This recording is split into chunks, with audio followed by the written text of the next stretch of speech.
A continuación, hablaremos sobre la inmunidad que le transfiere la madre al feto al momento de salir de un ambiente estéril al mundo exterior, donde el tracto gastrointestinal adquiere en un plazo de horas una flora microbiana para,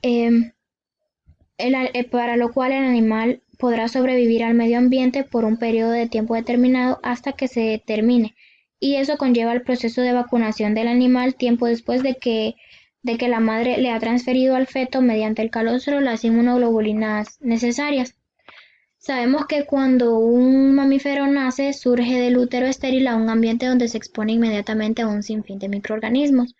Para poder sobrevivir, el animal recién nacido debe ser capaz de controlar esta colonización bacteriana. La ontogénesis de los órganos inmunitarios discurre en distintas especies animales y en el hombre de forma muy similar, aunque en el momento del nacimiento se encuentra en variable grado de desarrollo.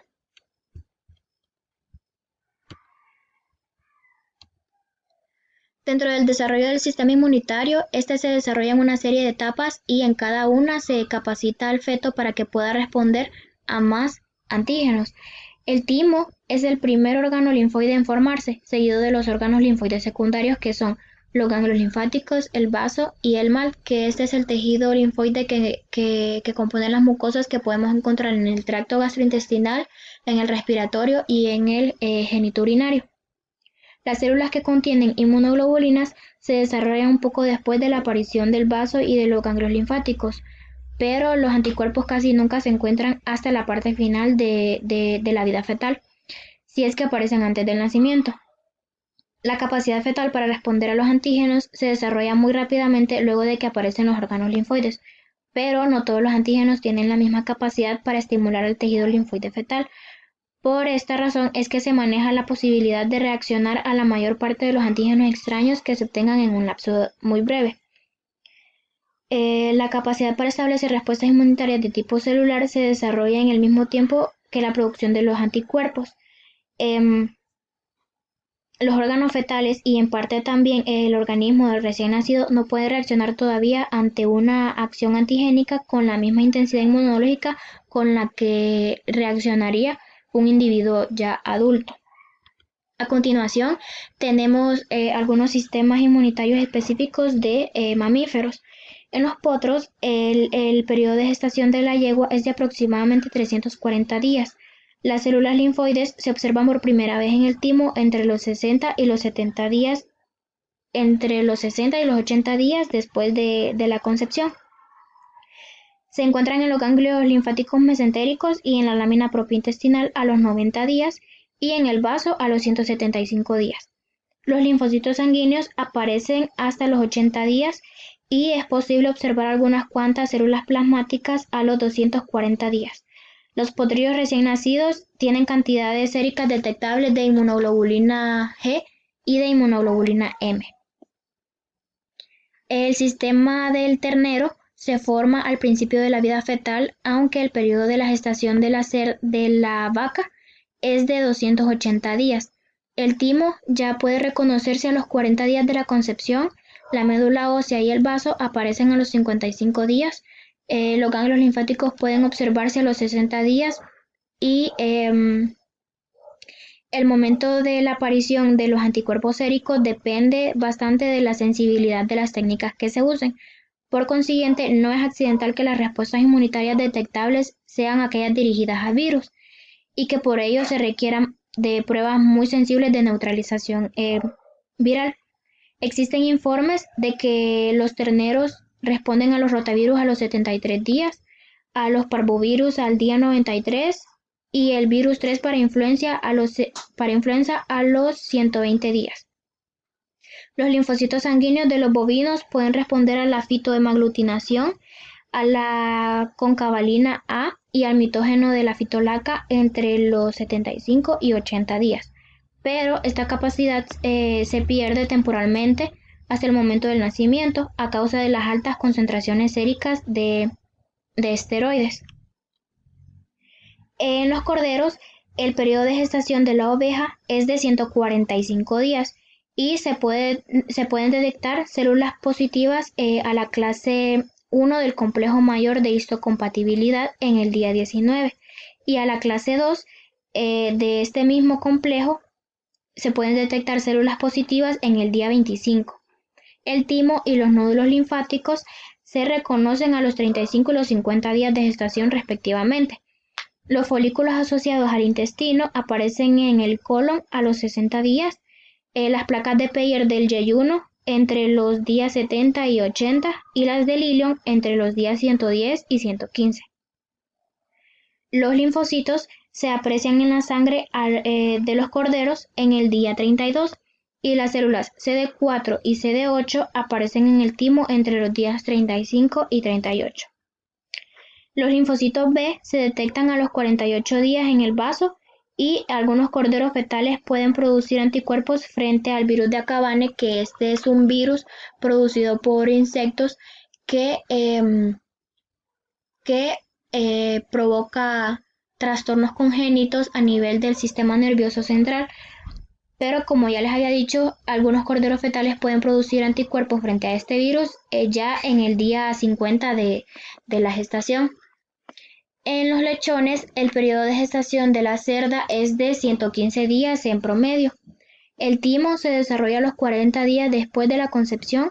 Los fetos pueden producir anticuerpos contra parvovirus a los 58 días y rechazar a los injertos desde entonces. Los linfocitos sanguíneos pueden responder a mitógenos entre los 48 y 50 días después de la concepción. La actividad de las células asesinas o células killer no se desarrolla hasta ya varias semanas después del nacimiento. El número de células B circulantes se eleva mucho después de los 80 días. La respuesta fetal a los antígenos es principalmente de tipo inmunoglobulina M, pero los lechones fetales y neonatos también producen una pequeña cantidad de inmunoglobulinas que pueden tener cadenas ligeras. Ahora, en los cachorros de perro, el periodo de gestación de la perra es de alrededor de 60 días. El timo se diferencia entre los días 23 y 33 y los fetos pueden responder al fago Phi X174 hasta el día 40. Los linfocitos sanguíneos pueden responder a la fitohemaglutinina en el día 45 y pueden detectarse en los nódulos linfáticos en el día 45 y en el vaso en el día 55. La capacidad para rechazar a los injertos también se desarrolla alrededor del día 45, a pesar de que en esta etapa el rechazo es lento. Y los cachorros fetales pueden volverse un poco tolerantes a la inoculación intrauterina de un antígeno ya entre el día 42. La migración tímica de los linfocitos T hacia los órganos linfoides secundarios y el desarrollo de las respuestas inmunitarias humorales son, por tanto, un fenómeno relativamente tardío en el perro, comparado con la situación en otros mamíferos domésticos. Ahora en los gatos, los datos sobre la ontogenia de los gatitos son limitados. Los linfocitos se observan en la sangre a los 25 días de gestación. Los linfocitos B se observan en el hígado fetal en el día 42 y los gatitos fetales pueden sintetizar cierta cantidad de inmunoglobulinas G detectables en su suero antes de mamar, aunque esto podría ser debido a anticuerpos que atraviesen la placenta.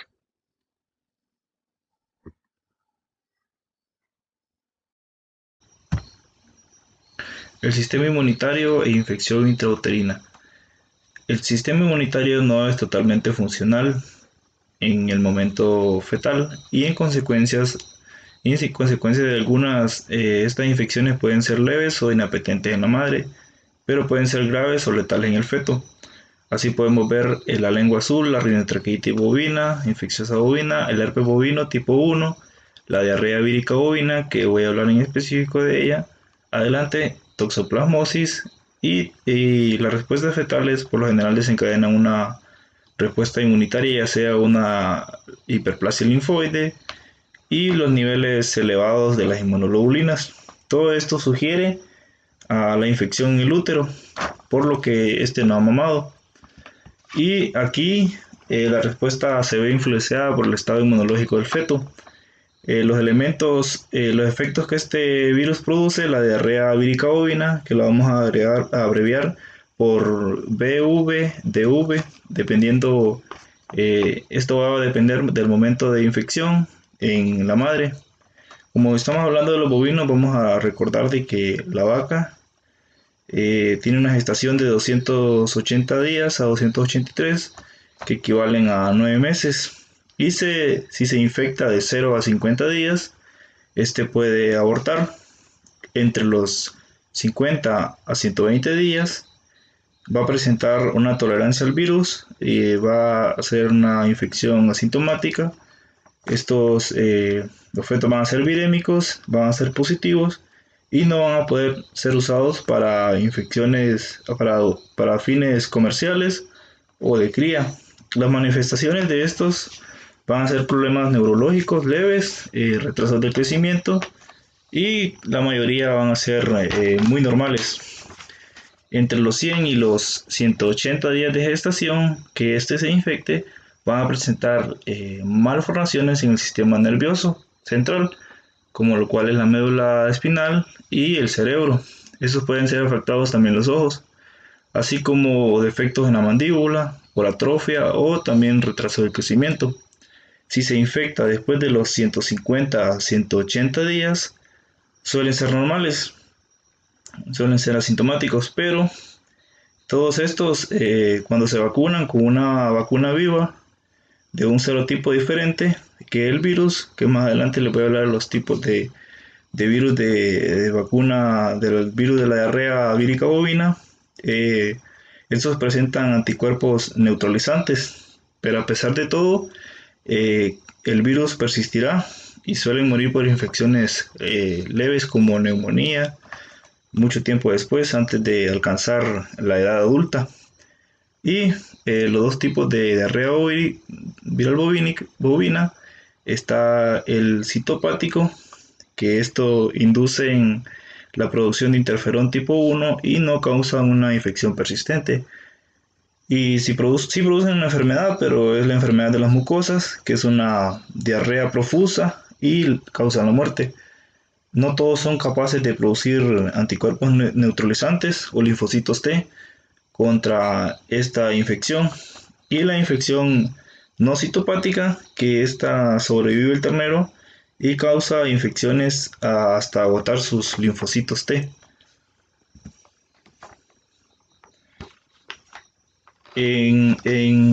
Tras de desarrollarse una respuesta en un ambiente estéril, como es el útero, al nacer se encuentran con una diversidad de microorganismos, y esta va a ser la respuesta inmunitaria en los recién nacidos. Por lo tanto, los mamíferos neonatos son capaces de desarrollar respuestas inmunitarias, tanto innatas como adaptativas. Por lo tanto, será de un tipo primario, por un periodo de lactancia prolongado y de baja concentración de anticuerpos, claro. El papel que va a desarrollar la microbiota en el sistema inmunitario. Va a producir un desarrollo del sistema inmunitario del recién nacido. Depende de la microbiota que coloniza en las superficies. Sobre todo, esta existe en el tracto gastrointestinal y en la piel. Y en la imagen, en la figura 1.3, podemos ver el tipo de bacterias alojadas en las superficies de la piel. Y en la ausencia de esta microbiota, en los mamíferos, no desarrollarán por completo sus tejidos linfoides de sus mucosas. La microbiota genera una mezcla de patrones moleculares asociados a patógenos, que son los PAM, que actúan sobre los receptores tipo TOL, TLP, de los enterocitos en el sistema digestivo. Todo influye en los niveles de IgE en la vida adulta y el desarrollo de las alergias. En la respuesta innata, los recién nacidos producen una variedad de moléculas antimicrobianas que estas son pentraxinas y colestocinas. También producen péptidos, defensinas, lactoferrinas, lisocimas, lo que le permite la destrucción de los patógenos invasores. En los fetos porcinos, los neutrófilos a los 90 días de gestación son capaces de fagocitar bacterias, y estos poseen pocos macrófagos alveolares, que son los macrófagos de los pulmones, claro. Esos son capaces de eliminar el 75% de las partículas a los 2 meses. En los bovinos, los terneros poseen menos células NK o natural killer que en los adultos, pero son más citotóxicas y con alta intensidad.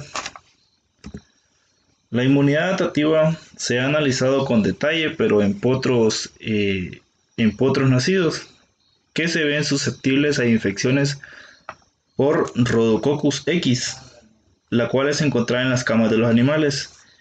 Ello se expone y desarrolla una respuesta protectora. Estos presentan neutrófilos con capacidad fagocitadora, igual que en los adultos, pero carecen de la IgA, que está presente en la saliva, lágrimas, calostro, leche, más que todo en mucosas y sus secreciones. Durante los 28 días de vida, carecen de esta inmunoglobulina. Los potros son destinados a desarrollar una neumonía por esta bacteria. Son los que nacen con menos leucocitos, menos neutrófilos y linfocitos T. En los perros, durante los primeros 3 meses de vida, tienen un mayor recuento de linfocitos que los adultos.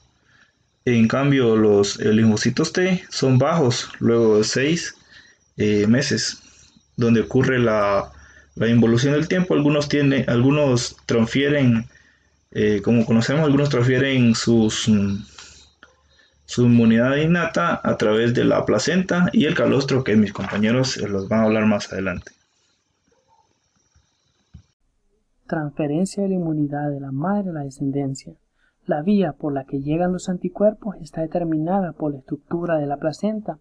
En los humanos y otros primates, la placenta es hemocorial, es decir, que la madre está en contacto con los trofoblastos, que esta es una capa delgada de células que ayuda al embrión a su desarrollo a adherirse a la pared del útero, que protege al embrión y forma parte, en este caso, de la placenta, permite la transferencia hacia el feto de las inmunoglobulinas IgG maternas, pero no de las IgM, IgA o IgE.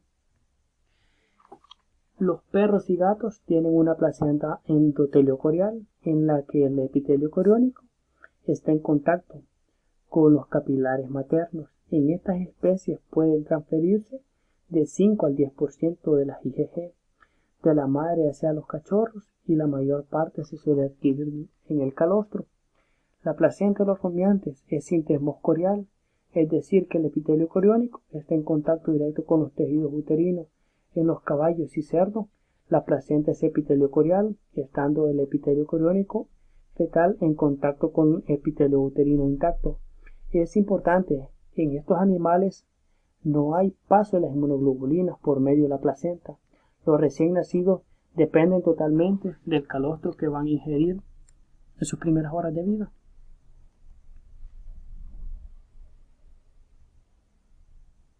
Secreción y composición del calostro y de la leche. El calostro representa las secreciones acumuladas de la glándula mamaria durante las semanas de preñez, junto a las proteínas que se transfieren de forma activa por las corrientes sanguíneas bajo la influencia de los estrógenos y la progesterona. Las inmunoglobulinas predominantes en el calostro de la mayoría de los animales domésticos, la IgG, que puede representar el 65 al 90% del total del contenido en anticuerpos. Es muy importante en este caso que los neonatos tomen calostro en sus primeras horas de vida, porque le va a ayudar a tolerar a los microorganismos que se van a encontrar en el ambiente, porque este es un ambiente nuevo para ellos. Absorción del calostro. Los animales jóvenes que reciben la leche materna poco después de nacer la llevan directo a su tubo digestivo. En animales jóvenes, la actividad de la proteasa en el tracto digestivo es baja y se reduce aún más por la actividad de la tripsina presente en el calostro. Los terneros que maman de forma natural ingieren una media de 2 litros de calostro. Es muy importante que los animales ingieran en las primeras horas de vida, porque es cuando el calostro contiene un mayor número de inmunoglobulinas para que los animales tengan una mejor protección contra los diversos patógenos que se van a encontrar en su medio. Fallo en la transferencia pasiva. La absorción inicial de la IgG proveniente del calostro es necesaria para la protección del animal joven a enfermedades septicémicas. La ingestión continua de la IgA o IgG es importante contra las enfermedades entéricas y la falla de cualquiera de estos procesos predispone al animal a infecciones. Es muy importante, como ya lo he repetido, que el animal ingiera calostro. ¿Por qué? Porque si el animal no ingiere el calostro va a ser un animal débil y que cualquier enfermedad puede en este caso matarlo. Las enfermedades que lo pueden afectar. Para garantizar la transferencia es necesario aportar 3 litros como mínimo de calostro de calidad durante las primeras horas post nacimiento y al menos otros 2 litros en las siguientes 4 horas. Los animales nacen con el sistema inmunológico suprimido, es decir, que son susceptibles de ser afectados por agentes patógenos que pueden ocasionarles enfermedades e induciendo a la muerte en este caso. Fallo en la producción. El calostro representa las secreciones acumuladas en la glándula mamaria al final de la gestación. Los nacimientos prematuros pueden significar que no se ha acumulado el suficiente calostro. Esto se suele dar sobre todo en vacas que parieron en este caso antes. No es posible observar la calidad del calostro al ojo. Hay que analizar la cantidad de IgG utilizando el calostrómetro para poder medir su calidad específica. Fallo en la ingestión.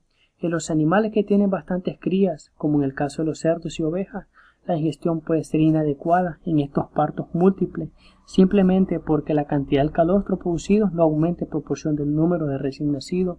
En este caso es por eso que algunas veces vamos a observar algunas criaturas que son más pequeñas, mientras que los otros son más grandes, crecen más fuertes y más saludables.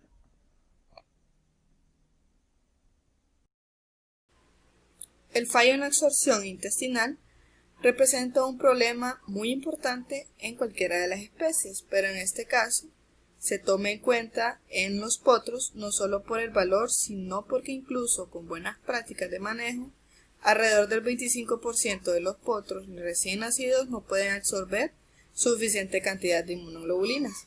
Los potros necesitan una concentración de IgG sérica superiores a 800 miligramos por decilitro tras recibir el calostro para garantizar su protección.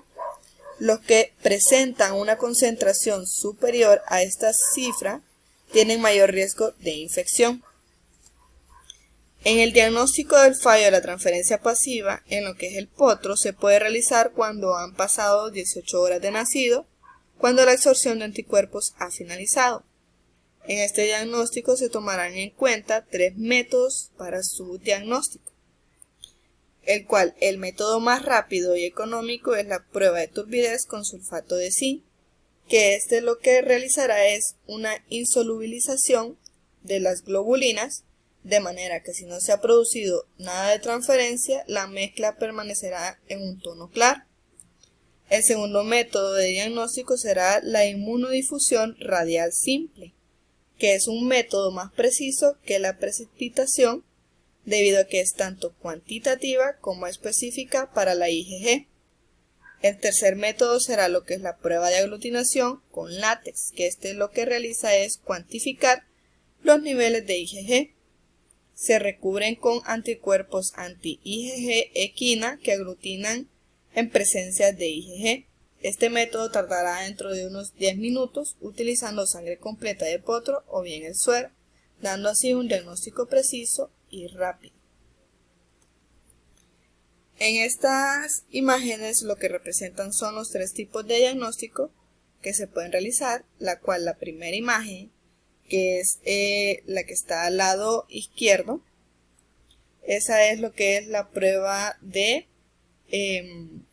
turbidez con sulfato de zinc. La segunda imagen será lo que es la inmunodifusión radial simple. Y la tercera imagen será lo que es la prueba de aglutinación con látex. El manejo del fallo de la transferencia pasiva, alrededor del 75% de los potros con niveles de IgG entre 200 a 400 miligramos por decilitro permanecerán sanos, pero deben ser vigilados y tratados con antibióticos a la primera sospecha de infección bacteriana. Los potros con concentraciones plasmáticas inferiores a 200 miligramos por decilitro, los que no han recibido su lactancia en las 6 horas posteriores al nacimiento y los que han recibido calostro con menos de 1000 miligramos de IgG por decilitro deberán recibir un suplemento de calostro. Se les debería administrar de 2 a 3 litros de calostro de buena calidad mediante lo que es un biberón o por sonda nasogástrica.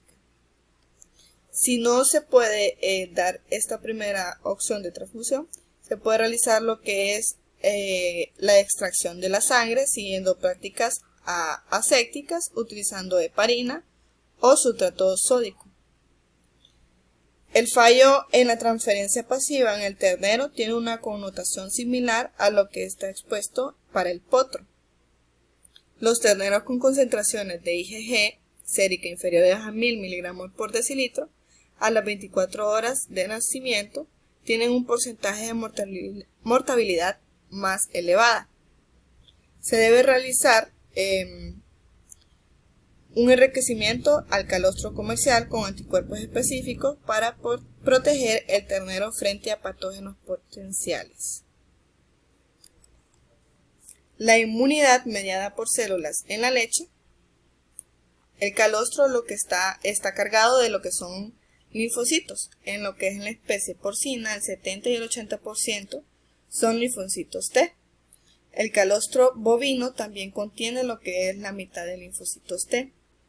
Los linfocitos calostrales pueden sobrevivir hasta 36 horas en el intestino de los terneros recién nacidos. Algunos penetran por la pared intestinal a través del epitelio de las placas de Peyer y alcanzan los vasos quilíferos, que en este caso los vasos quilíferos se encuentran en el interior de las vellosidades intestinales, que estos tienen el propósito de transportar el quilo absorbido por la mucosa.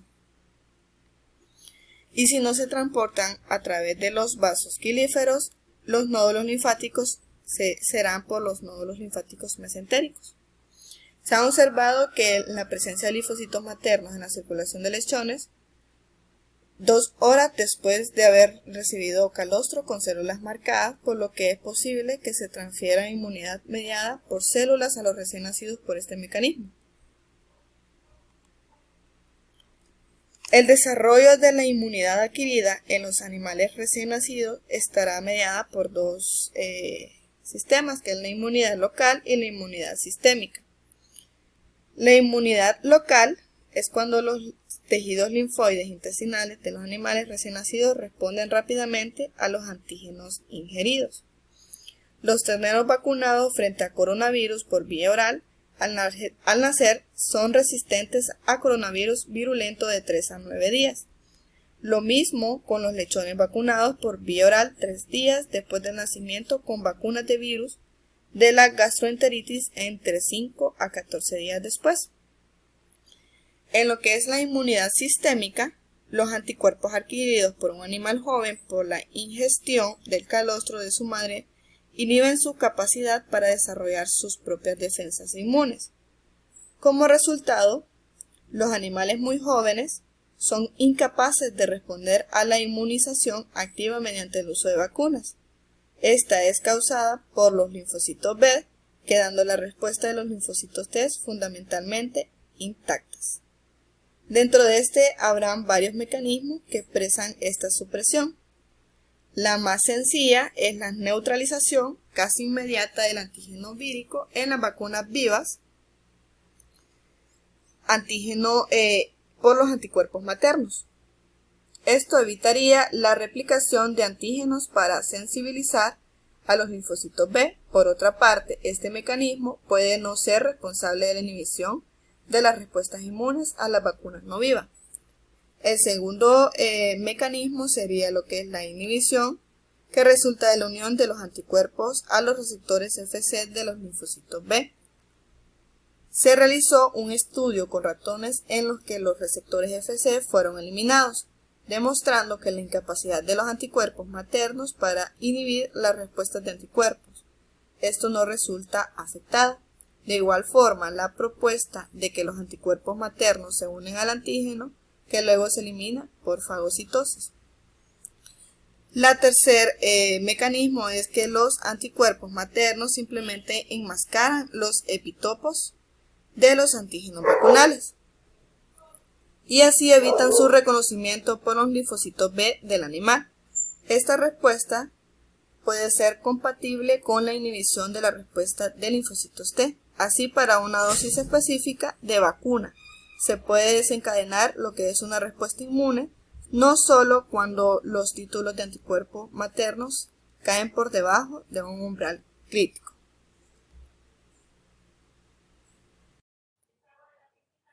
A continuación voy a hablar sobre la vacunación de los animales jóvenes, y esto se da cuando los anticuerpos maternos de la madre se inactivan en el animal y alcanzan su punto máximo en el suero de 12 a 24 horas tras el nacimiento, porque el animal puede absorber las inmunoglobulinas en el calostro, o sea, en la primera leche que la madre le da a sus hijos.